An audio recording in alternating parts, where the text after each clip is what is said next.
దేవదూతలు ఇంద్రద్యుమ్నుణ్ణి భూలోకానికి తీసుకువచ్చారు. కానీ ఇది అతనికి తెలిసిన ప్రపంచం కాదు. చాలా కాలం గడిచిపోయింది. ఆ ప్రదేశం చాలా కొత్తగా ఉంది. అతన్ని ఎవ్వరూ గుర్తుపట్టలేదు.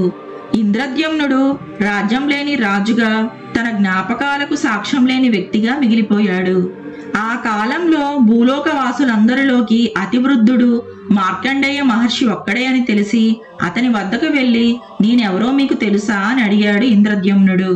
ఆ మహర్షి, మీరెవరో నాకు తెలియదు, కానీ నాకంటే వృద్ధుడు ప్రవరకర్ణుడు అనే గుడ్లగూబ ఉంది, వెళ్లి దాన్ని అడుగుదాం రండి అన్నాడు మార్కండేయ మహర్షి. నేనెవరో మీకు తెలుసా అని ఆ గుడ్లగూబని అడిగాడు ఇంద్రద్యుమ్నుడు. మీరెవరో నాకు తెలియదు, అయితే నాకన్నా వృద్ధుడు నాలిజంగుడు అనే ఒక పొంగ ఉంది, వెళ్లి దాన్ని అడుగుదాం రండి అన్నాడు ప్రవరకర్ణుడు. వారందరూ ఆ కొంగ వద్దకు వెళ్లారు. నేనెవరో మీకు తెలుసా అని ఇంద్రద్యుమ్నుడు అడిగాడు.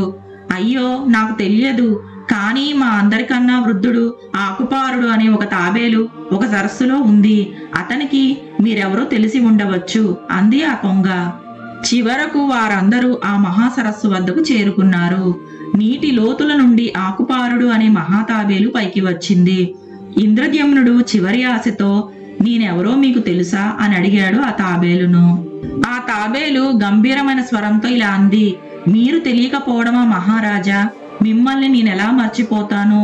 మీరు ఇంద్రద్యుమ్న చక్రవర్తి, మీరు ఎన్నో యజ్ఞాలు చేశారు, నన్ను ఎన్నోసార్లు కాపాడారు, మీరు చేసిన గోదానాలు అనంతం. ఆనాడు మీరు దానం చేసిన ఆ గోవులను బ్రాహ్మణులు తోలుకుంటూ వెళ్తుంటే ఆ గోవుల కాలి గిట్టల తొక్కుడు చేతనే కదా ఈ కొలను ఏర్పడింది.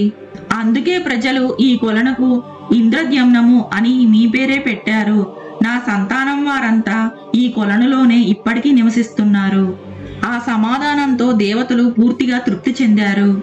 ఇంద్రజమునుడి పేరుని, ఇంద్రజమునుడు చేసిన పుణ్యకార్యాలని ఇంకా ఈ భూలోక ప్రజలు మర్చిపోలేదు. ఇంద్రజమునుడి పేరుతో ఒక సరస్సే ఏర్పడిందని దేవదూతలు పునరుద్ధరించబడిన గౌరవంతో ఇంద్రజమునుడిని తిరిగి స్వర్గానికి తీసుకువెళ్లారు.